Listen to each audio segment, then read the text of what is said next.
नमस्कार। कल हम पढ़ लिए थे कि दर्पण किसे कहते हैं। तो ऐसा आज फिर बताते हैं कि दर्पण किसे कहते हैं। ऐसा वस्तु जिसका एक भाग चिकना एवं चमकीला हो तथा दूसरी भाग रचित किया हो, जो प्रकाश की किरण को परावर्तन कर पाए, ऐसे वस्तु दर्पण कहलाते हैं। तो दर्पण कितना प्रकार का होता है? दर्पण दो प्रकार का होता है, एक समतल दर्पण, दूसरा वक्र दर्पण। क्या होता है कि एग्जाम में पूछता है कि दर्पण कितने प्रकार के होते हैं लिखे, तो लिख देता है विद्यार्थी अवतल दर्पण और उत्तल दर्पण। तो अवतल दर्पण और उत्तल दर्पण नहीं होगा, दर्पण दो प्रकार का होगा। सिर्फ दर्पण का बात किया जाए तो दर्पण दो प्रकार का होगा। यदि गोलीय दर्पण का बात करें तब जाके लिखना है अवतल दर्पण और उत्तल दर्पण, दो प्रकार के होते हैं। तो समतल दर्पण और वक्र दर्पण। समतल दर्पण किसे कहेंगे? ऐसा दर्पण जिसका परावर्तक सतह क्या हो? समतल हो, या जिसका परावर्तक सतह समतल हो या समान हो, उसे समतल दर्पण कहेंगे। जैसे समतल दर्पण इस तरह का समतल दर्पण होता है, इस साइड परावर्तक सतह होता है। और आगे पढ़ेंगे वक्र दर्पण। ऐसा दर्पण जो ऐसा दर्पण जिसका परावर्तक सतह वक्राकार हो, यानी कि वक्र जैसा, वक्र बोल सके तो बोल सकते हैं क्या, इस तरह का हो वक्र, वक्रीय दर्पण। गोलीय दर्पण और वक्र दर्पण दो प्रकार का होता है, एक गोलीय दर्पण, दूसरा परवलयीय दर्पण। गोलीय दर्पण किसे कहेंगे? ऐसा दर्पण जिसका परावर्तक सतह क्या हो? गोल हो, उसे गोलीय दर्पण कहेंगे। और परवलयीय का मतलब क्या? वह जिस तरह से, गोल का मतलब पूर्ण रूप से गोल, और परवलयीय इस तरह से अंडार जैसा परवलयीय। हालांकि परवलयीय वक्र ये सब चीज़ पूछेगा नहीं, फिर भी समझने के लिए हम बता देते हैं। तो परवलयीय दर्पण किसे कहेंगे? ऐसा दर्पण जो पूर्ण रूपेण गोल नहीं हो, सॉरी, ऐसा दर्पण जिसका परावर्तक सतह पूर्ण रूपेण गोल नहीं हो, उसे परवलयीय दर्पण कहेंगे। शॉर्टकट परिभाषा हो क्या, इसका परिभाषा में जाएंगे तो अच्छा से दे देंगे। ये सब पढ़ना है क्लास 12 में। और उसके बाद है कि गोलीय दर्पण, जिसका परावर्तक सतह गोल हो, उसे गोलीय दर्पण कहेंगे। गोलीय दर्पण दो प्रकार का होता है, उत्तल दर्पण और अवतल दर्पण। उत्तल दर्पण किसे कहेंगे? देखो, गोलीय दर्पण से ही बनता है, गोलीय दर्पण से ही एक साइड काट के निकाल दिए, इस साइड भी काट के निकाल दिए, तो इसको इस तरह से अगर रंगीन कर देंगे इस साइड से, और इसको अंदर से रंगीन कर देंगे, तो इस साइड का हो गया उत्तल का, और इस साइड का हो गया अवतल का। उत्तल किसे कहेंगे? ऐसा दर्पण जिसका परावर्तक सतह उभरा हुआ है। देखो, परावर्तक सतह उभरा हुआ है, उसे उत्तल दर्पण कहेंगे। और अवतल दर्पण किसे कहेंगे? ऐसा दर्पण जिसका परावर्तक सतह धंसा हुआ हो, उसे अवतल दर्पण कहेंगे। ठीक, शॉर्टकट परिभाषा, और नंबर अच्छा मिलेगा। ठीक, इसका दूसरा ऐसा भी परिभाषा दे सकते हैं, ऐसा दर्पण जिसका, उत्तल दर्पण का, ऐसा दर्पण जिसका परावर्तक सतह जिसका परावर्तक सतह उभरा एवं चिकना एवं चमकीला हो तथा आंतरिक भाग ऐसा नहीं, ऐसा कर देंगे, सॉरी, ऐसा दर्पण जिसका बाहरी भाग चिकना एवं चमकीला हो और आंतरिक भाग रंगीन किया हो तो उसे उत्तल दर्पण कर देंगे। और अवतल दर्पण उसे कहेंगे कि ऐसा दर्पण जिसका परावर्तक सतह ऐसा दर्पण जिसका धंसा हुआ भाग चिकना एवं चमकीला हो तथा उभरा हुआ भाग रजित किया हो उसे अवतल दर्पण कहते हैं। तो इस तरह से भी हम क्या कर सकते हैं, परिभाषा दे सकते हैं।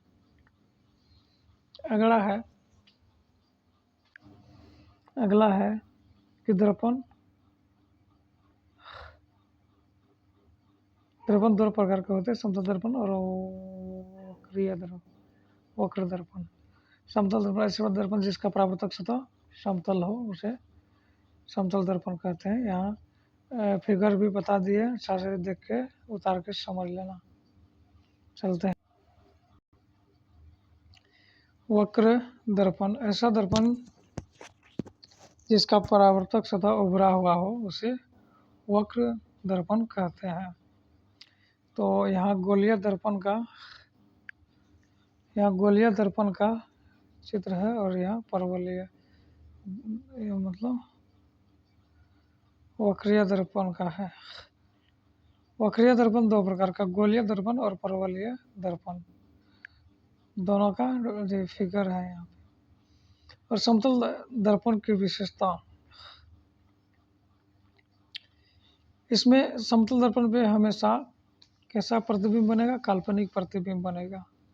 इसे पर्दा पर नहीं उतारा जा सकता है। जो प्रतिबिंब काल्पनिक बनेगा उसे पर्दा पर नहीं उतारा जा सकता है सीधा, इसमें सीधा प्रतिबिंब बनता है। जो काल्पनिक बनेगा वह उसे हम पर्दा पर नहीं उतार सकते हैं और वह सीधा भी नहीं बनेगा जो काल्पनिक बनेगा। इसमें आकार बराबर बनता है, मतलब समतल दर्पण पे जो होता है ना, आकार बराबर बनता है। इसमें प्रतिबिंब वस्तु के समान दूरी पर बनता है, वस्तु दूरी और प्रतिबिंब दूरी समान रहेगा। समतल दर्पण में जब वस्तु का प्रतिबिंब बनेगा तो वस्तु का जितना दूरी होगा उतना ही दूरी पर क्या बनेगा, प्रतिबिंब बनेगा। इसमें आवर्धन कितना, +1 होता है। आवर्धन पर चर्चा करेंगे आगे भाई, ठीक। आवर्धन किसे कहते हैं, तो आवर्धन देखो, आवर्धन जो होता है, आवर्धन जो होता है वह प्रतिबिंब की ऊंचाई और वस्तु के ऊंचाई के अनुपात होता है आवर्धन, ठीक।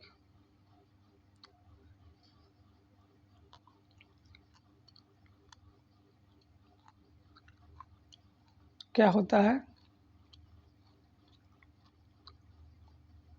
वस्तु की ऊंचाई और प्रतिबिंब के अनुपात को अनुपात को ही आवर्धन कहते हैं। आगे अच्छा से पढ़ेंगे, ठीक। तो मान के चलो कि वस्तु दूरी और प्रतिबिंब दूरी, हाँ, और वस्तु के बराबर ही बनता है प्रतिबिंब।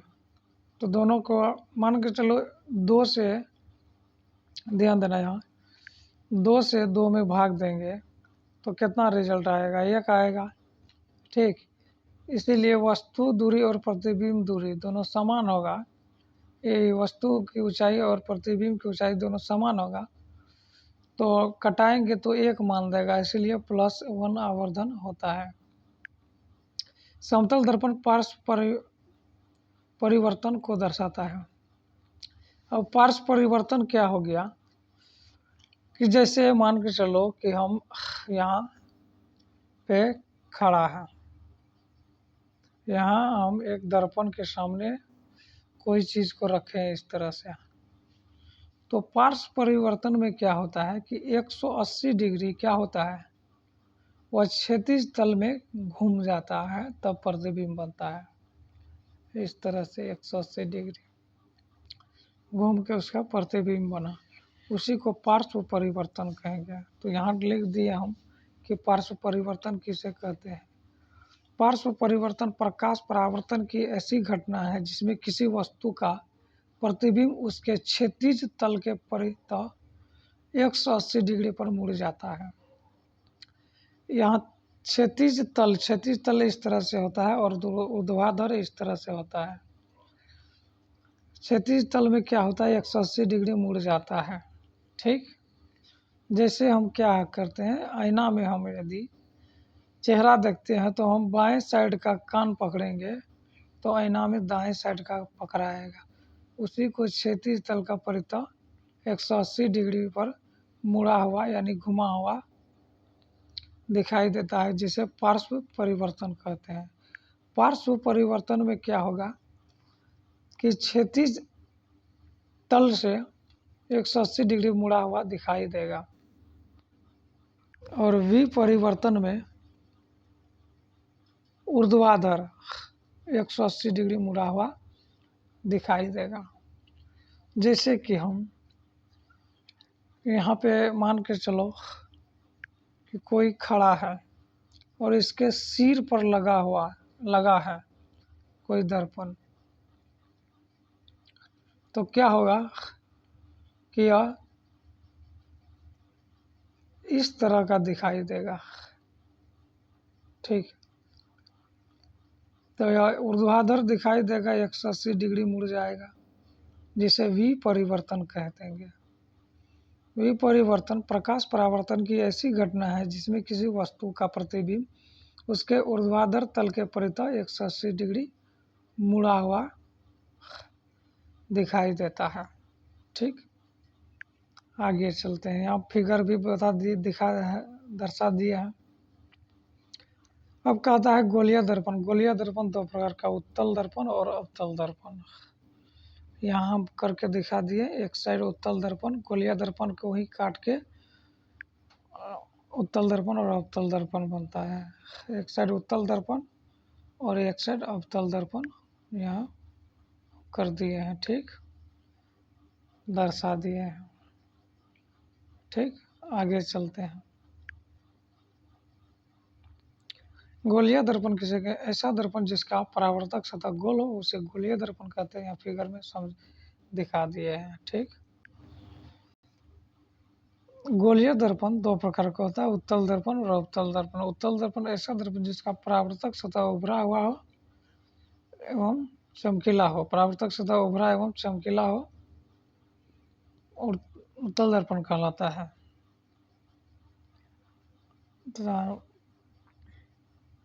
और उसके बाद यहाँ उत्तल दर्पण का फिगर बता दिया है। अवतल दर्पण ऐसा दर्पण जिसका परावर्तक सतह धसा एवं चमकीला हो, अवतल दर्पण कहलाता है। ठीक,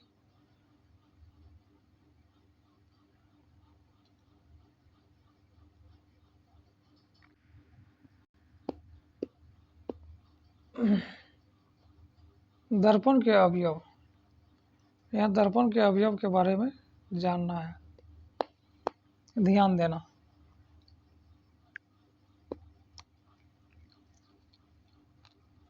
इस गोलीय दर्पण का जो केंद्र होता है उसे वक्रता केंद्र कहते हैं।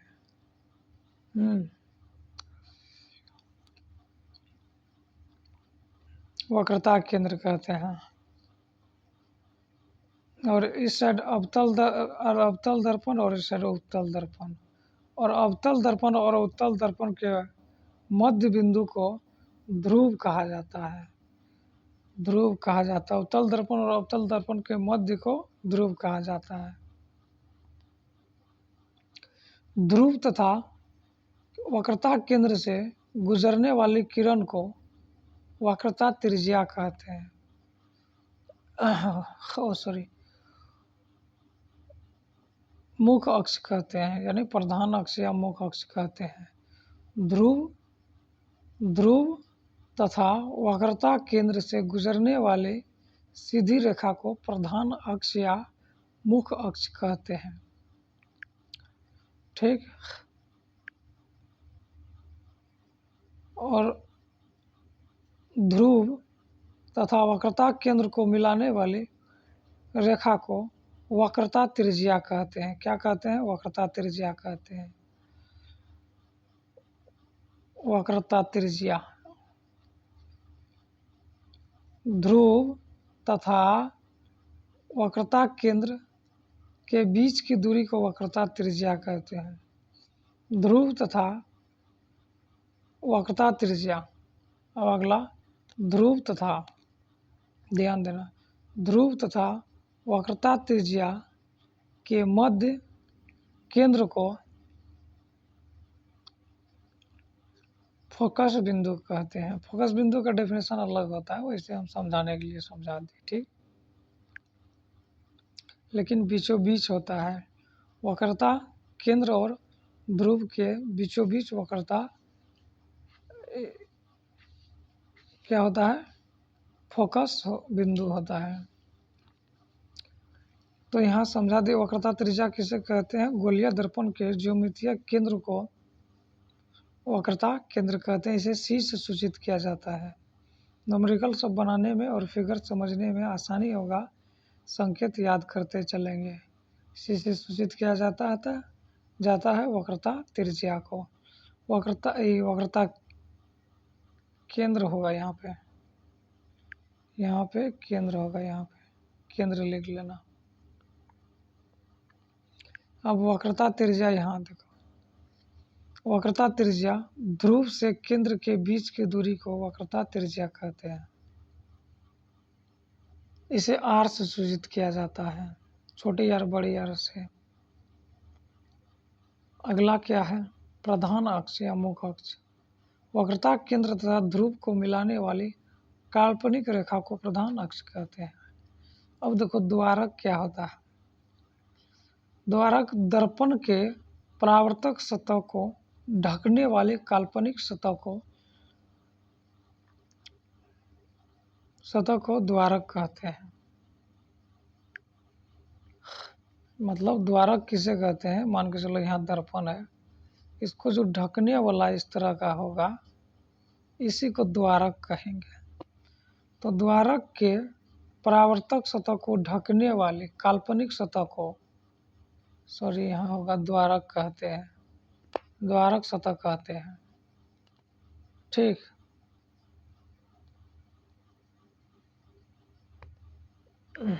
मान के चलो द्वारक इस तरह समझेंगे, एक कटोरा लेंगे। ठीक है, एक कटोरा लेंगे। ठीक। और उस कटोरा में पानी से पूरे भर देंगे। भरने के बाद जो स्थान बनेगा, क्षेत्र बनेगा, वही क्षेत्र को द्वारक क्षेत्र कहेंगे। ठीक। तो चलो आगे चलते हैं।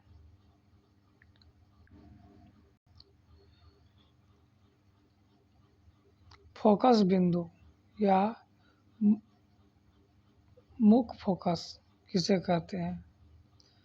तो किसी बिंदु स्रोत से आती हुई प्रकाश की किरण दर्पण से परावर्तन के बाद मुख्य अक्ष के जिस बिंदु से पर मिलती है या मिलती हुई प्रतीत होती है, उसे फोकस बिंदु कहते हैं। इसे बड़ी एफ से सूचित किया जाता है, ध्यान देना।